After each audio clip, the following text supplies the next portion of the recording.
Olá, sejam bem-vindos ao Hypercast. Esse é um podcast em que a gente vai conseguir conversar sobre duas coisas que são importantes para nós. Primeiro, o que a gente faz, no que somos muito bons, nosso lado técnico, trazer informações com o Leandro, nosso CEO, sendo host para vocês.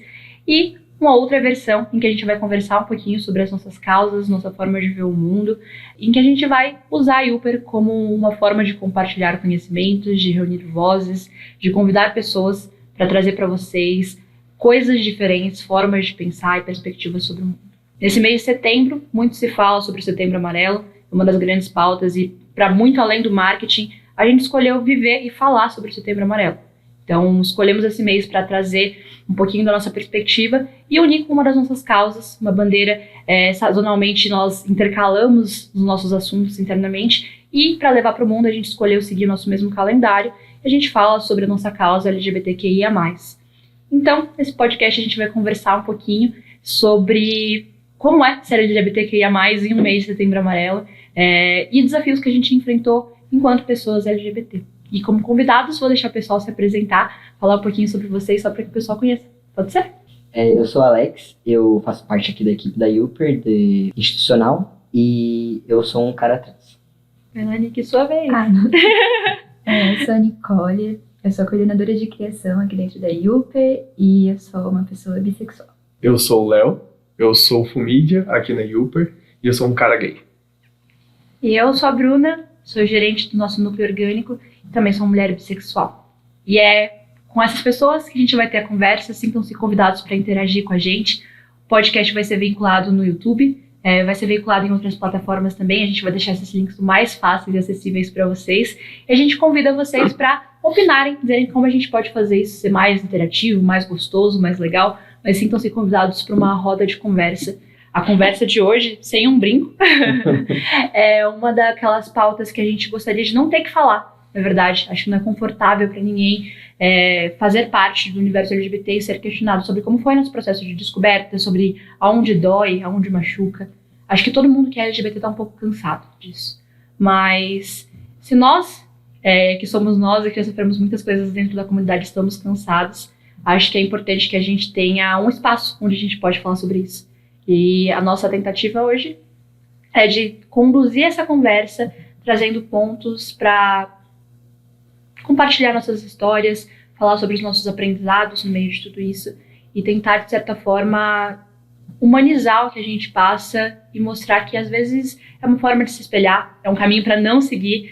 Ninguém aqui é dono da razão, não é nossa tentativa, mas seria ótimo se a gente tivesse algo para ensinar, para compartilhar aqui. Se não for conhecimento, seja acalento e vai ser muito feliz pra gente. Começando, a gente vai falar um pouquinho sobre o nosso processo de descoberta mesmo. Como foi? Quando a gente se descobriu? Como é que foi o processo? O que a gente teve como barreira? O que a gente teve como aprendizado durante isso? E eu posso começar falando, se ninguém quiser usar esse espaço, porque pra mim, eu tô no outro lado da estatística. Eu não passei por uma aprovação dolorosa, porque eu nasci bissexual, numa comunidade muito cristã, numa família muito tradicional, e a minha família entendeu que eu não tinha nenhuma referência de uma pessoa que não fosse hétero, que não fosse padrão, não tinha como alguém ter me ensinado aquilo, a gente não tinha acesso a muita informação, porque é um lugar muito simples, então veio comigo, de fábrica, definitivamente, ninguém poderia dizer o contrário, e a minha família cresceu entendendo isso, que eu eventualmente ia gostar de mulheres e homens sem nenhuma regra definida. Ao contrário do que muitas pessoas vivem, esse é meu lugar de privilégio, eu não tive uma família preconceituosa, em boa parte. Por mais que todos sejam cristãos, eu vivo dizendo que eu tenho uma família muito amorosa e todos acolheram e respeitaram todas as pessoas que eu precisei levar para dentro de casa, sendo pessoas muito simples, sem abalar as próprias fés, sem deixar de lado as próprias convicções, só respeitaram porque era a minha vida no final do dia. Então, todas as pessoas, eu talvez seja com uma história mais feliz para contar sobre isso. Uhum. Eu também tenho uma parte da família, assim, muito tranquila. Eles todos aceitaram, assim, demoraram para aceitar, na verdade, mas na minha família a gente evita aquele conflito direto. Então, enquanto eles não estavam aceitando, eles estavam quietos, só olhando. E a vez que eles aceitaram, aí sim que teve um confronto e foi tudo bem, assim. Então, minha família foi muito mais tranquila do que eu. Eu sinto que eu tive uma dificuldade muito grande no começo de aceitar. Inclusive tinha várias falas horríveis, assim. E pra mim foi muito difícil tirar essa barreira das duas partes. Quando na adolescência eu descobri que era uma pessoa lésbica e depois uma pessoa trans na vida adulta. Tipo, na adolescência eu demorei 3 anos pra realmente agir sobre isso. E na vida adulta, 5 anos esperando tomar uma decisão realmente firme. Porque era muita insegurança, assim, tipo, mas se eu mudar de ideia, é como se fosse uma coisa válida pra sempre. Aí, uma vez que eu decidi isso, eu não posso mudar de ideia depois. Tipo, daqui 10 anos, não poderia. Tipo, é óbvio que eu poderia. Troquei uma vez porque eu não posso trocar de novo, não é? Sim. Mas naquele momento de descoberta, eu precisava ter certeza. Acho que até porque quando você combate, chega de frente com a sociedade, todos vão te falar, mas esquisito isso aí, hein? Então você tem que estar muito certo do que você tá fazendo. Convicto, né? Porque senão você vai no primeiro embalo, você já vai se deixar perder. Eu acho que essa é a principal, né, jogada.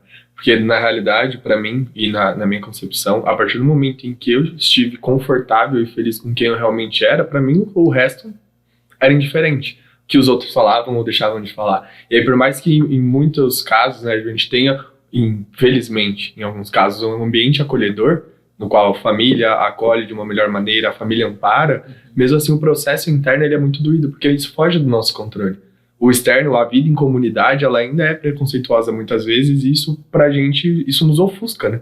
Isso nos coloca dentro do armário de novo, em muitos casos. E aí, quando a gente tá tranquilo, quando a gente tá seguro de nós mesmos, o resto é só consequência. E foi muito comigo também, o meu caso, foi muito assim. Na época de escola, eu sofri muito na escola, bullying, foi bem complicado, já apanhei e bati, consequentemente, né, porque eu não ficaria Não calado. apanha sozinho, né? Exato. Mas depois disso, depois em que eu olhei pra dentro de mim e me entendi como um cara gay, o resto era só o resto. Eu tava feliz com as pessoas que estavam à minha volta, eu estava feliz com quem eu era, quem tava realmente me apoiando, era o que importava, quem não tava, é indiferente. Resto é resto. Exato. Bonito. Acho que a minha história é meio parecida com a da Bru também. Eu nunca tive um momento de ter que pensar muito sobre isso. Falar, caramba, então é isso. Eu acho que eu sempre gostei de meninos e meninas e foi normal. Nunca namorei uma menina séria, assim. Nunca tive que trazer ninguém pra dentro de casa. Então, o resultado disso foi... sei lá se minha família sabe. Família da Nick, se vocês estiverem vendo esse podcast ou ouvindo, Por favor. finjam que vocês continuam. O melhor jeito de sair do armário. Só, olha, escuta isso aqui que eu gravei no trabalho. Não, eu saí do armário pra minha mãe com um vídeo da Yuper sobre LGBT também. E aí ela falei, nossa mãe, eu preciso te contar uma coisa. E aí eu falei pra ela, falou, isso não, eu já sabia. Achei que você tinha sido demitida, que susto. Coisas imperdoáveis. Outra LGBT sim, desempregada nunca. Outra estratégia. Fala, então, mãe, perdi o emprego. Não, é que não é isso, eu sou gay mesmo. Tá vendo, tem emprego, olha só. A segunda informação, ela nem soa mais. Então, eu nunca tive um problema comigo mesma e com a minha família também não tive que encarar isso e é até tipo um privilégio, né, que eu namoro um homem hoje em dia, então se eu não quiser que ninguém saiba, ninguém vai saber. Mas isso é muito frustrante também por outro lado, porque tem essa comunidade que eu faço parte, eu quero fazer parte, e às vezes tem essa sensação de tipo, será que eu posso? Será que eu sou uma fraude? Mas, enfim, estamos aí e falas homofóbicas, parece que é besteira, parece que não, assim, mas afeta você de um jeito absurdo, independente se foi diretamente ou não com você a violência, sabe? Mas, enfim. Mas eu acho que falar sobre saúde mental e a comunidade LGBT é muito engraçado porque elas se relacionam miudezas. Tava falando com a Lê no caminho, a gente vem junto até a Yuper, que eu tava conversando com meu cunhado, que é um cara hétero. Minha mãe é mãe de 2 filhas bissexuais. Aparentemente ela criou no mesmo nível de qualidade as duas. E se tornou uma grande defensora da bandeira LGBT, sempre foi. Nunca teve essa questão de, a pessoa é gay ou não. Minha mãe nunca teve isso. Mas primeiro ela passou por esse impacto, que eu acho que é um pouco que afeta a gente indiretamente, que era, eu tenho 2 filhas, 3 na verdade, mas 2 filhas bissexuais, elas são o que eu tenho de mais precioso. E as pessoas podem ser cruéis com elas só porque elas escolheram gostar de alguém. Ponto. Isso se colocando na posição de uma mãe deve ser um absurdo. Deve ser um sentimento que deve fazer você sentir raiva imediatamente, não é que não esteja realmente me importando com quem você se relaciona, eu só não quero que você corra o risco de tomar uma lampadada andando na rua de mão dada, sabe? É esse lado que deve ser impactante pra uma mãe. É uma impotência muito grande, né?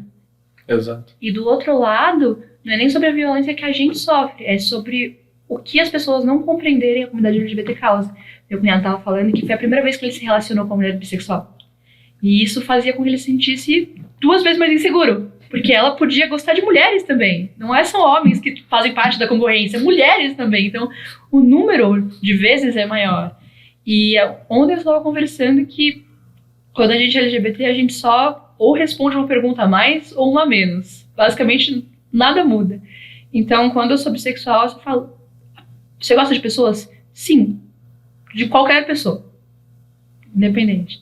Então, eu falo: sou gay? Você gosta de pessoas? Sim. Mas especificamente de um tipo de pessoa. Você só tá colocando uma segmentação. Quantas vezes a gente segmenta coisas aqui dentro da Exato. Tá tudo bem, tem público pra tudo. Mas isso gerava pra ele um sentimento de: será que eu consigo efetivamente criar laços? E aí, ontem ele trouxe que ele nunca tinha se questionado, e foi uma heterossexualidade tão compulsória, que ele nunca tinha se questionado se ele podia ser um cara bissexual. Ninguém nunca tinha falado pra ele que ele tinha outra possibilidade além da que ele aprendeu. Isso foi muito, assim, na minha cabeça, porque eu falei: o que isso quer dizer? Assim, alguém teve que te dizer que você gostava de mulheres. Em algum momento você deve se lembrar disso acontecendo, de alguém conduzindo você. E é isso que gera insegurança em uma pessoa hétero, sabe? Então, parece que a gente tá sempre numa atmosfera em que, para além de impactar a nossa própria saúde mental, a gente tem um reflexo claro na vida das pessoas que convivem com a gente. Por um aspecto, uma segmentação, uma resposta a mais ou a menos, sabe? Eu acho que isso é muito foda. E é um fator de incômodo para todas as pessoas. Acho que é por isso que a gente precisa falar sobre como a comunidade se encaixa dentro do mundo, sabe? Os impactos que a gente tem efetivamente. Eu acho que essas sutilezas, assim, que a sutileza de que ele foi aprendendo da vida, que ele deveria gostar de mulheres, é a mesma sutileza que machuca tanto a gente, às vezes. Porque é nesse aspecto de que você é ferido quando você tá no ambiente. Igual quando você sai pro Léo, por exemplo, ele sai e ele conhece ele e aí fala: e sua esposa, não sei o quê. Então é nisso que você fica: não, sabe? Então é nessas pequenas coisinhas assim no dia a dia que às vezes a pessoa não percebe que também te afeta e fica naquela coisa que parece que você não consegue sair daquela pauta na sua vida. Essa pauta sempre vai estar lá. Não é que nem: aqui que eu vou querer trabalhar na minha vida. Decidi, não sei o que, foi uma questão naquele momento da minha vida e depois passou. E quando você é LGBT não é isso, é uma questão que é recorrente. E como é tão difícil, acho que por isso também que afeta tanto a saúde mental das pessoas da comunidade. Concordo muito. O próximo tópico é sobre as barreiras que a gente quebrou. Eu acho que com a família, com os amigos, com nós mesmos, assim, como é que foi esse processo de reaprendizado sobre... Ou reflexão mesmo, às vezes não é um reaprendizado.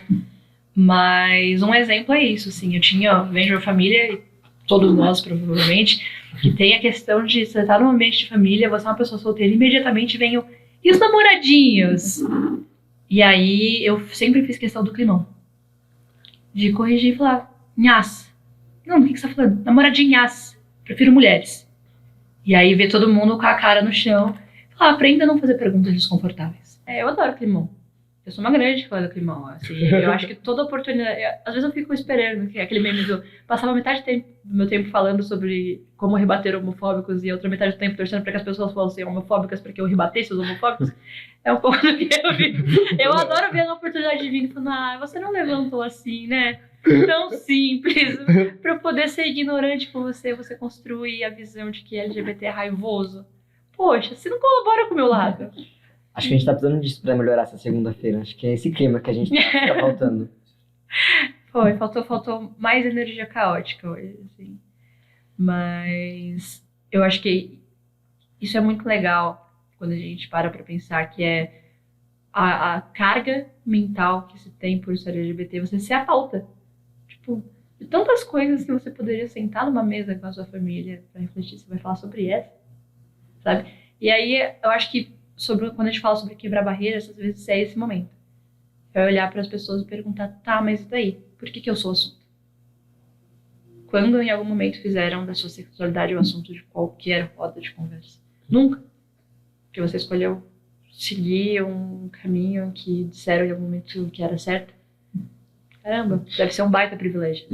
Isso achata muitas pessoas também, né? Porque qual a profundidade que você acha que eu tenho na minha vida se o único tópico que você vem falar comigo é esse? Você acha que eu não tenho mais nenhum interesse na vida pra conversar, sabe? Por que sempre esse? Acho que isso gera um incômodo muito grande também, pelo menos sempre gerou em mim. Alguém que sempre vem conversar sobre as mesmas coisas comigo. Como se você fosse exótico, né? Exato. Como se...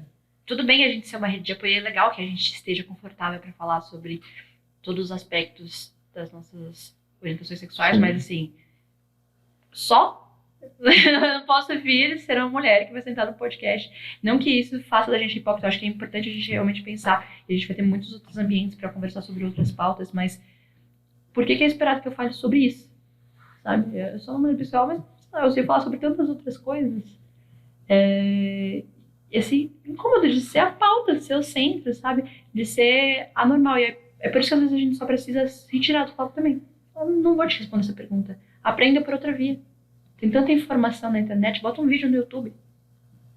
Lá, se você aprende a usar air fryer com vídeo no YouTube, aprenda sobre como não tratar as pessoas trans, sabe? Sobre o que não replicar para um cara gay. Aprenda sobre como conduzir melhor a sua vida. Não precisa ser eu. Não é nosso papel, né? Sim.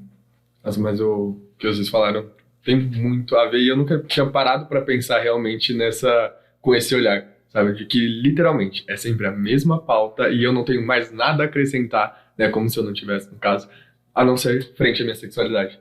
A não ser frente ao que eu gosto ou deixo de gostar, ou como que foi minha experiência quando eu me relacionei com mulher, porque eu também estive num relacionamento heterossexual. Pô, é sempre a mesma coisa.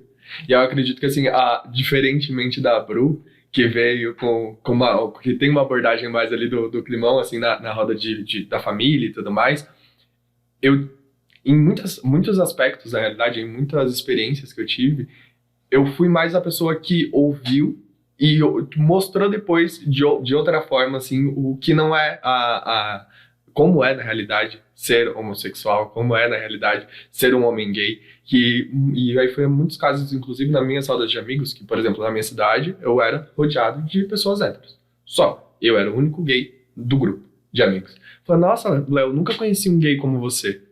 Não conheceu nenhum gay como eu. Exato. E porque as pessoas têm esse estereótipo do que é o gay, tipo, os homossexuais, pessoas que chegam já com os dois pés no peito, e não é assim, sabe? E aí literalmente é um outro tipo de abordagem, um outro tipo de olhar, é um outro tipo também de forma, enfim, de conduzir, que faz também as pessoas olharem, terem, e se permitirem, na realidade, conversar e ouvir, muitas das vezes, e ver que não mudou nada.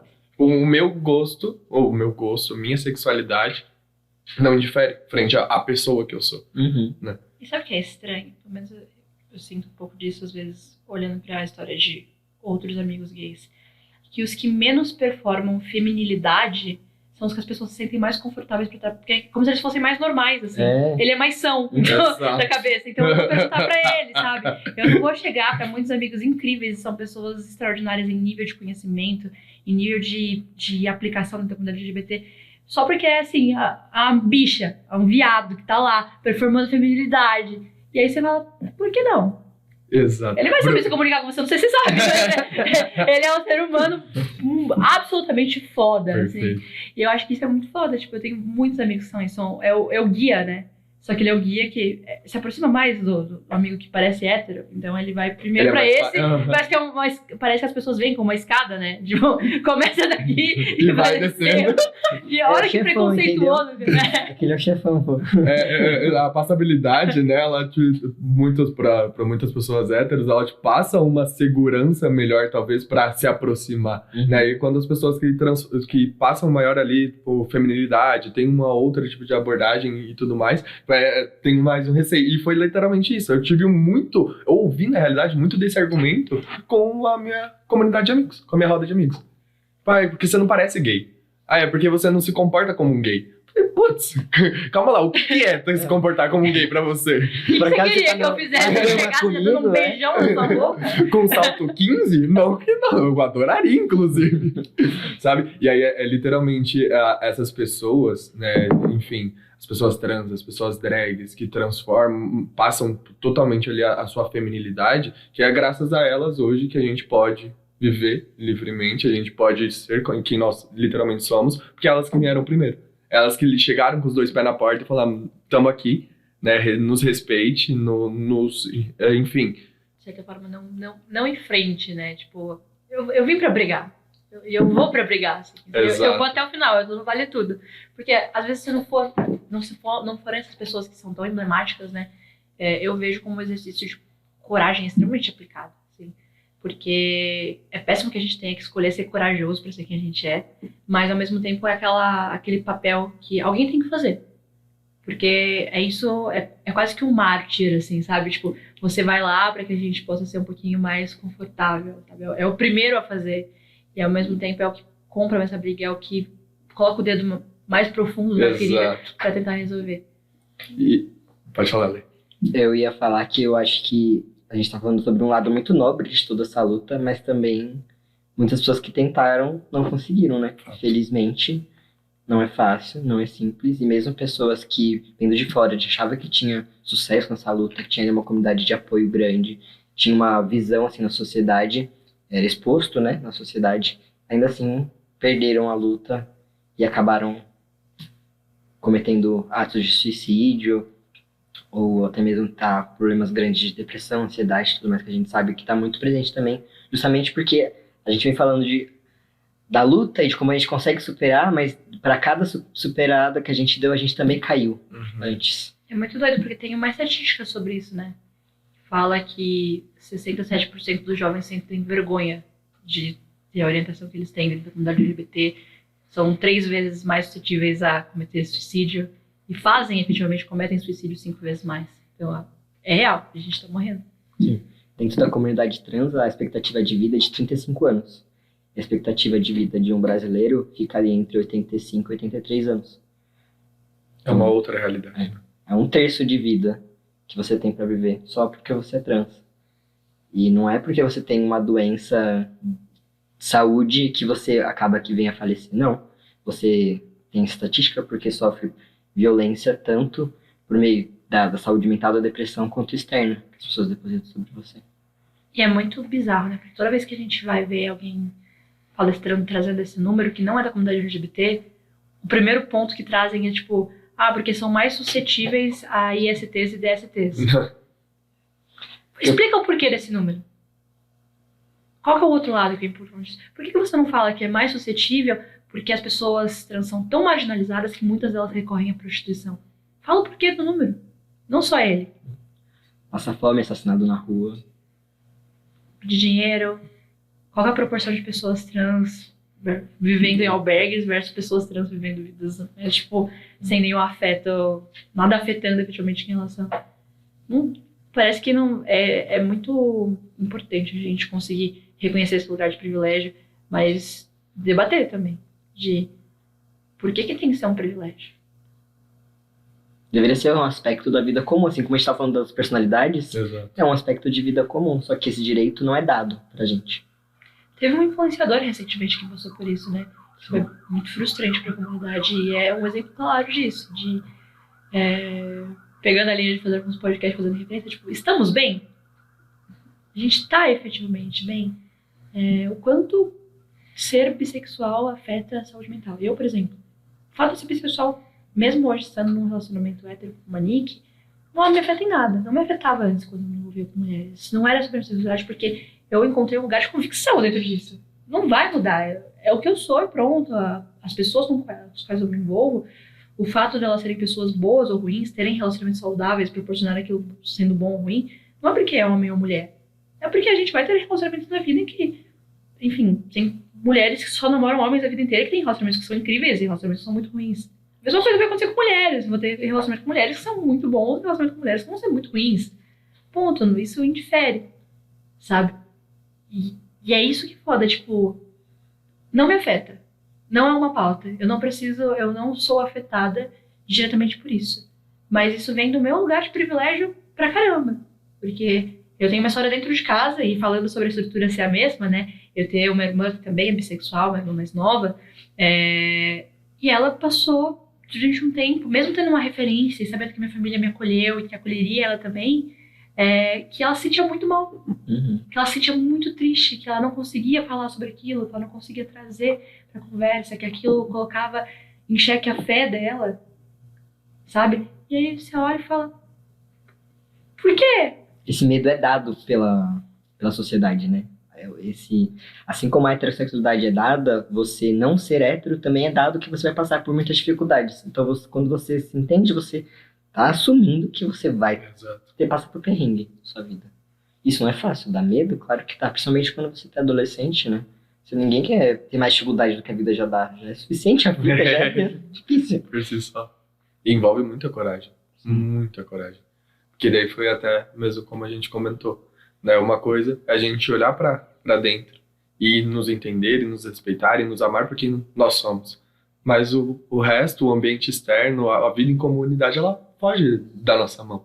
Né? Por mais que nem no seu caso, porque você teve esse acolhimento da sua família, a sua irmã também, né? No mesmo caso, ela não consegue ver além disso, né? Ela não consegue se sentir segura além disso.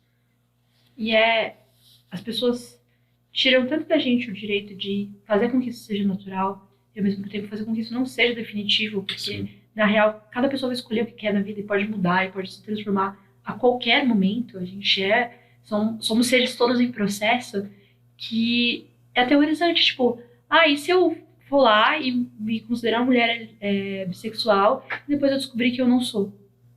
Ótimo! Você já respondeu a pergunta, você descobriu que você não é. Mas eu já falei para as pessoas, vão achar que era modismo, vão achar que era influência, vão achar que... Mas honestamente as pessoas vão achar tantas coisas ao longo da vida que se você parar e absorver essa carga, não tem saúde mental que exista. Se a gente for esperar o que as pessoas vão achar do que a gente faz. Sabe? E isso reflete muito no ambiente de trabalho, porque aqui estamos muito privilegiados por estar num ambiente como a UPR. Acredito eu que ninguém aqui dentro sofreu nada grave, assim, sobre isso. Mas a gente sabe que lá fora é complicado, assim. Eu, por exemplo, sofri uma vez, eu trabalhava numa empresa de treinamento, e a gente foi no cliente aplicar o treinamento, e eu entrei na sala de treinamento, bem-vindos, não sei o que, a dona da empresa me viu e falou pra minha chefe assim, eu não quero essa pessoa aqui. Fala pra ela ir embora, agora. Daí eu fui obrigado a pegar um táxi, quase 2 horas da minha casa, no começo do expediente, porque a mulher simplesmente olhou pra mim e falou que não queria uma pessoa como eu ali. Estou sem palavras, eu sinto muito que isso tenha acontecido, que absurdo. Que absurdo. É muito complicado, e você vai fazer o quê? Você tá ali prestando serviço, né? Então, mas é isso, você se dá com coisas que você se sente impotente. No trabalho é muito isso, porque afinal você tem que trabalhar, né? Você não pode... Muitas vezes você sofreu um negócio, você não pode simplesmente falar, então, tô largando tudo, tchau. Agora eu vou lá atrás de advogado, vocês vão me indenizar. Não é assim que a vida funciona, a gente sabe. Então é muito complicado. É exatamente isso. Assim, tipo, mas assim como no caso da violência da mulher, tipo, mas por que você não reclama? Qual que é o trabalho que se dá? Por exemplo, a gente tem leis que tornam mais difícil que as pessoas se sintam confortáveis para serem abertamente homofóbicas ou tão homofóbicas e transfóbicas quanto elas realmente são. Mas você vai chamar a polícia.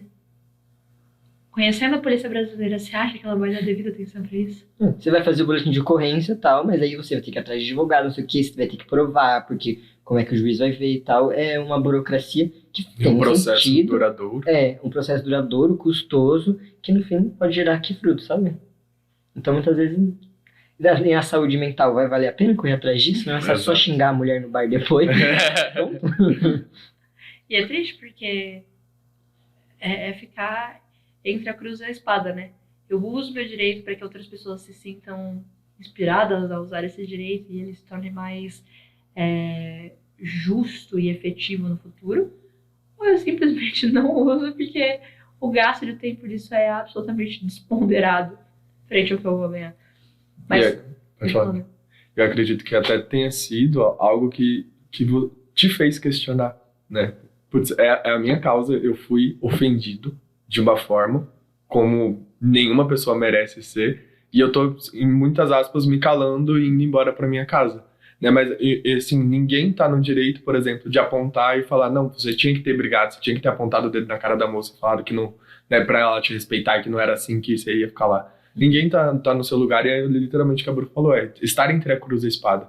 Porque, beleza, é a nossa causa, mas muitas vezes a gente se cala por conta de todo um processo que vem depois. E não só o processo jurídico, como a gente mencionou, mas tudo que envolve, né, ou simplesmente apontar o dedo e se impor em determinadas situações, em determinados casos.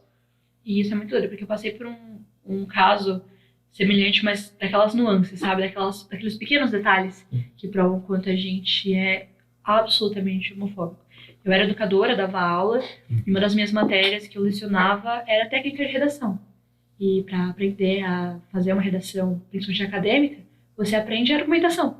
Então, eu trouxe para os alunos o exercício de trazer argumentações imparciais, em que eles pegassem um fato que é contraditório, que tem muitas opiniões contra e a favor, por alguma razão, e trouxessem ali para a roda com os argumentos prós e contras e contextualizassem, defendessem aqueles argumentos. Então, não era para eles serem ou prós ou contras, era para ter os dois lados da moeda. Era um exercício de argumentação. Ninguém ali está fazendo juízo de valor se é correto ou não. Eu estou dando para as pessoas um direito que a gente tem que ter de debater, de olhar e ouvir o outro lado. Então, alguns alunos escolheram temas como terrorismo, o próprio capitalismo, e um grupo escolheu falar sobre casamento LGBT. Que triste que tenham pessoas contra e a favor, que essa seja uma pauta para trazer, mas existem pessoas contra. E aí eles estavam cumprindo o propósito da aula, que era objetivo. Daí eu trabalho, como é um trabalho de apresentação, daí 2 semanas para eles poderem fazer as aulas intercaladas, né? E aí no dia da apresentação, minha coordenadora pedagógica chegou e falou que eles não iam apresentar. Porque não ia falar sobre casamento LGBT dentro da escola, porque senão os pais podiam vir depois falando que a gente estava defendendo enquanto instituição. E o exercício era justamente não defender. A coordenadora sinalizou que a gente não ia poder seguir com a aula. E aí eu olhei, tentei entender o porquê. Afinal, é muito frustrante você suspender uma aula, é o trabalho que você está fazendo, e você tem que perder o cronograma que você fez uma ata, um planejamento estratégico para todas as matérias, né? E aí cancelei a aula, os alunos ficaram sem entender, tive que encontrar uma atividade de outra forma para poder passar, né? Eu não podia deixar um grupo sem fazer. E aí eu voltei para a sala de professores. Aí eu tinha um outro professor na época, professor de matemática, e ele era um cara gay. E aí eu falei assim, olha fulano, a partir de agora você não pode mais responder se um aluno perguntar se você é casado. Ele falou, por quê? Eu falei assim, porque você não vai poder falar que você é casado com seu marido, porque não pode falar sobre casamento LGBT aqui dentro desse colégio. Não sei se vocês sabiam. E aí eu comecei a pontuar o quão homofóbico tinha sido, o quão absolutamente distante do que a gente esperava enquanto expectativa num corpo de professores em que éramos de 13, 8 pessoas LGBT, o quanto aquilo era frustrante. Tipo, eu sou uma pessoa LGBT, eu já dou aula pro seu aluno, pro seu filho, né? A escola já confiou em mim a capacidade de ser o representante dela, e o pai já confiou em mim a capacidade de educar o filho dele dentro de um método. Eu já estou ali. E se você não gosta de pessoas LGBT, tá errado desde o começo, não vai ser uma aula a menos que vai fazer isso mudar, sabe? Então foi muito frustrante. Na época, eu fui acusada de tentar fazer isso por burburinho, de que era só militância. Mas, na real, eu sou só uma professora que queria dar uma aula completamente imparcial e, do nada, surgiu uma carga de homofobia gigantesca em cima disso. Então, é muito doido como cada universo é afetado pela homofobia de uma forma. Hoje, dentro da UP, eu tenho o privilégio de ter uma empresa que não me afeta em nada, mas, enquanto pessoa, dentro do mercado de trabalho, já foi colocada em pauta e trazida de uma forma muito mais desconfortável do que deveria ser, sabe? E ainda assim, a partir do momento que você se envolve com clientes, a empresa tem um controle até um certo nível, né? Como é que vai controlar se algum cliente for homofóbico com você? Eu não tenho. Mas isso é legal, porque a gente tem as bandeiras aqui e eu pelo menos vejo elas sendo usadas muito na prática. Passei por uma situação muito desconfortável com o cliente há um tempo, e aí quando eu fui levar isso pra só sinalizar o que aconteceu, pra tentar criar uma rede de apoio, porque ele era... outras mulheres estavam também no processo, né, tinham o mesmo contato com o cliente. O Lê só me perguntou, você quer que eu rescinda o contrato? Não quero que vocês passem por isso. Foi a primeira pergunta que ele fez. Que legal. Tipo, foi ouvir aquilo e a mesma coisa. Se a gente passa por isso aqui dentro, espero que as pessoas se sintam confortáveis para trazer, porque a gente quer tomar providências efetivas em cima disso, sabe? Para além de uma causa em que a gente abre um podcast e fala sobre como é ser LGBT, a gente precisa viver isso na prática. E isso para vários outros fatores, mas especificamente para causa LGBT seria muito frustrante. Eu tenho certeza que a gente seria muito pontual com isso, de tratar e sinalizar porque não quer. Porque a gente está em posição e a gente precisa saber que outras empresas precisam ser a Uber, de conduzir, de eu vou desligar um cliente se ele não respeitar o que é o mínimo necessário para mim. E a bandeira LGBT, ela não é facultativa, ela é uma das nossas bandeiras. A gente hasteou ela aqui dentro e é importante que ela seja conversada. Sim. E até mesmo antes da gente ter o ícone, né, da bandeirinha e a causa e as bandeiras, né, a Uber sempre foi muito da hora com isso, eu sempre me senti muito confortável, né, não é... Todo o respeito, todo esse ambiente bom veio antes de levantar a bandeira, o que é muito legal, porque a gente sabe que tem muitas empresas que fazem isso só pra, né, conseguir popularidade, sei lá, superficial, né? Exato. E eu sempre me senti muito segura aqui. Isso é incrível, assim, incrível. E o legal é que a gente pode aprender, né? Porque acho que a Nick passou por isso e conduziu de uma forma brilhante, e eu acho que é o tipo de coisa que a gente aprende no ambiente de trabalho, que a gente precisa continuar aprendendo, que a gente só aprende quando a gente tem essa oportunidade de ter a vivência mesmo de ver aquilo, que foi contratar uma pessoa não binária. Sim. Então, assim, você tem uma pessoa que tem as especificidades dela, como todos nós temos, e a gente precisa garantir que ela seja confortável aqui. Foi muito legal a gente aprender a lidar com isso. Não como se fosse uma coisa, mas assim, como eu posso me fazer mais respeitoso? A preocupação de efetivamente pegar uma questão que é importante para ela e abraçar dentro do que a gente faz, sabe? Acho que isso foi muito legal. E ao mesmo tempo muito desafiador, porque como todas as pessoas passam, e a comunidade precisa entender isso também para ser minimamente flexível, às vezes algumas coisas são difíceis de aprender para algumas pessoas. E a gente precisa pelo menos se dar a oportunidade de conversar sobre essa dificuldade, entender se a pessoa está genuinamente interessada ou se não. Sim, e tipo, obviamente nunca foi uma questão, assim, é só uma pessoa que é uma designer incrível e acontece ser uma pessoa não binária, beleza, então vamos contratar, não sei o quê. E aí eu fiquei já tensa, né, tipo, querendo proteger, tipo, não... Tá, vamos ver como vai ser. Eu quero que todo mundo trate muito bem, eu quero que dê tudo certo, que ninguém erre nada. Quer dizer, se errar que seja por deslize, né? Acontece, mas sabendo, né? E aí o que eu fiz foi falar com ela, pedir todas as informações possíveis. E me apertou muito o coração, porque a gente tava fazendo o básico, que é tipo, quais são seus pronomes, o que a gente tem que tomar cuidado, não sei o quê. E aí ela... tipo, agia como se a gente estivesse fazendo alguma coisa muito legal e, tipo, era o básico, sabe? Então, enfim. Eu passei a coisa do, olha, a gente vai entrar, essa pessoa, assim, assado no grupo de líderes e pedir pra passarem pro resto dos colaboradores, né? Pra não ter nenhuma dúvida. E todo mundo foi tão acolhedor e tão legal, sabe? E teve gente que chamava e perguntava, tipo, eu não entendi tal coisa, você consegue me explicar? E eu ajudava bastante e tudo mais. Várias pessoas me chamaram também perguntando como tratar e tudo mais. Só que eu também quis tomar o cuidado de não colocar essa pessoa... Não, tipo, eu peguei a frente disso, não é meu lugar de fala tanto assim, mas eu quis pegar um pouco pra não colocar ela nesse papel de, tipo, eu vou ter que explicar pra todo mundo. Eu vou ensinando a empresa inteira. no zoológico lá, olha lá, não binário, né? Tipo, não, calma, eu quis também tirar um pouquinho desse peso e... não era nem pra ser um assunto, sabe? Tipo, pra mim foi a coisa mais óbvia do mundo. Mas é triste ter a noção de que em outros lugares não seria assim, né?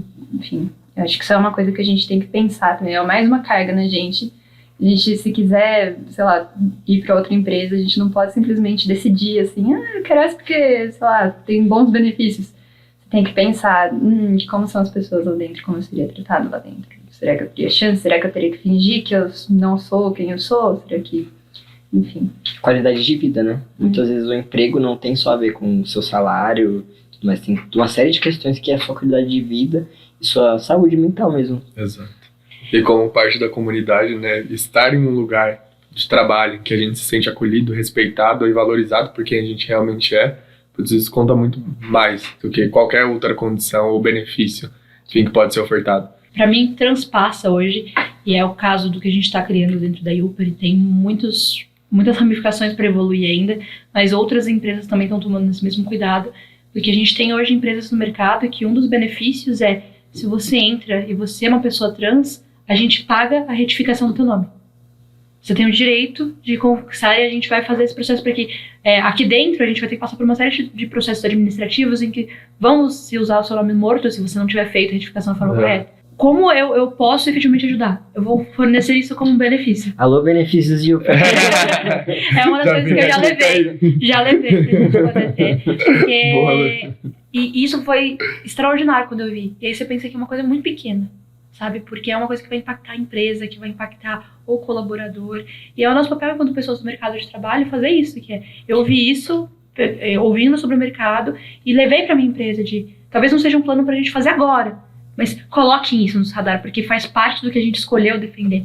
E como pessoa dentro do mercado de trabalho, a gente precisa ser questionador de, ótimo, você fala sobre essa bandeira, mas como? Em quais momentos? Em qual aspecto? Com qual profundidade?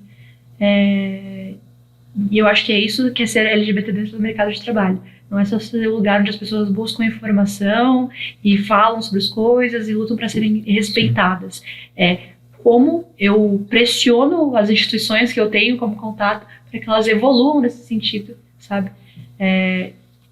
Eu acho que é isso que faz com que a gente efetivamente, quando eu falo, o que faria a minha saúde mental ser menos desgastada no ambiente de trabalho enquanto pessoa LGBT, são pessoas como a condição da Nick, que é entender qual é a melhor forma de fazer, porque é o papel de liderança dela, garantir que um colaborador, por qualquer aspecto que seja, não por ser LGBT, por estar envolvido em nenhuma coisa, se sinta confortável e respeitado, é o que a gente faz como liderança, e que as outras pessoas elas consigam trazer para a empresa como é que a gente pode se fazer mais respeitoso. Isso seria efetivamente uma forma prática, tangível, da gente ser um pouquinho menos abalado. É um conjunto, né? Se faz com todos, não é alguém ditando algo sobre outro. Porque você nunca vai ter como saber o que as pessoas realmente estão passando. Precisa ser uma coisa em conjunto, todo mundo trabalhando para um meio em comum. Exato. Vamos para a parte mais interessante, talvez, para a gente começar a se despedir, que é entender, além das vozes que a gente tem, do que a gente tem para oferecer, quais outras referências e indicações vocês dão de coisas que relacionem saúde mental e ser pessoas LGBT e um pouquinho de como a gente pode fazer com que as pessoas convivam com isso, elas naturalizem isso, elas estejam engajadas com isso no dia a dia. Eu posso começar com uma série que eu particularmente gosto muito. Eu trouxe esse ponto, acho que são 2 séries e foram as primeiras vezes em que eu vi personagens ali nesse processo de descoberta, não como um ponto central e o clímax da série, mas assim, dói pra caralho, é confuso, é difícil. Uma é a Typical, que tem a Casey, que é a irmã do protagonista, passando pelo processo de descoberta dela, e que traz muito como os pais se relacionam com isso, como ela se relaciona com isso, como ela coloca em dúvida de eu realmente quero passar por esse processo. E a segunda é uma série que fala sobre uma família cubana imigrante, que é One Day at a Time, que passa também por uma menina fazendo o processo de descoberta dela, de se descobrir uma mulher lésbica numa família super conservadora. E essa é uma história legal, porque se familiariza muito com o que eu trouxe, que é ótimo, a gente não sabe nada sobre o que você está trazendo, mas no final do dia a gente te ama e quer aprender com você. Então são recomendações não só pra gente passar por essa postura de enfrentamento e de dificuldade, mas são coisas leves pra gente parar de sofrer um pouco e ver pessoas passando por isso e saber que elas são, às vezes, muito mais reais do que o personagem gay colocado como a cota LGBT dentro de uma série de uma forma completamente desvinculada. Eu acho que a grande maioria de filmes e séries com protagonistas LGBT acaba focando bastante na parte de sofrimento, tristeza, sair do armário, ser aceito. E tudo bem, existe, é uma parte importante e a gente obviamente sabe que é pesado muitas vezes fazer parte dessa comunidade. Mas a gente não é só isso, né? Então eu gosto muito de séries que não sejam sobre isso, que sejam felizes e que tenham outros focos. Então minha recomendação vai ser a série Heartstopper, que é muito fofinha, água com açúcar, felicidade pura e muitas siglas diferentes ali dentro, bem legal.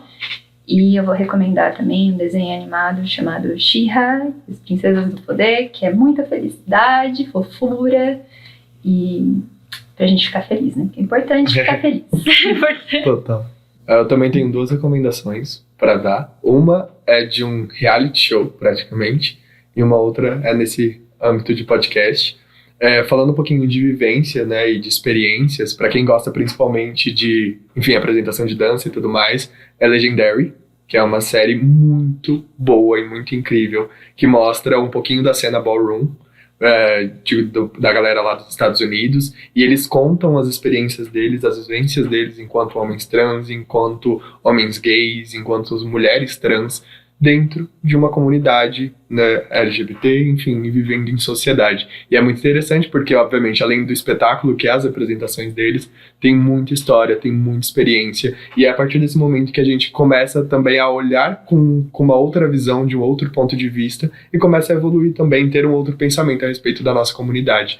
E um outro é um podcast, que é o Santíssima Trindade das Perucas, que é muito bom, e trata de, enfim, de inúmeras pautas, e é leve, é descontraído, e traz muita coisa da realidade, enfim, de experiências e de inúmeras coisas importantes a respeito e que envolvem principalmente a comunidade LGBT para a realidade, né? Jogam na mesa, assim como a gente está fazendo aqui hoje.